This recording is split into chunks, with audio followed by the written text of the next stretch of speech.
روزی پدر به فرزندش گفت: پسرم، آیا میدانی که جنت به پول است و دوزخ به پول؟ پسر حیران شد و پرسید که ای پدر، چه خیل جنت به پول است و دوزخ به پول؟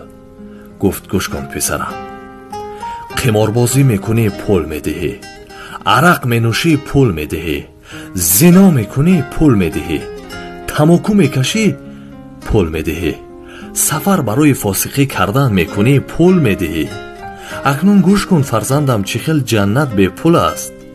نماز میخوانی به پول میخوانی، روزه میگیری به پول میگیری، استغفار میگویی به پول میگویی، چشمت رو از نامحرمات دور میکنی به پول میکنی. پس ای دوست، چرا که پول میدهی به دوزخ میروی؟ آیا به پول جنت намехоҳӣ بروی؟ Понравился выпуск? Ставьте лайк, подписывайтесь на наш канал и на уведомления. И расскажите, что...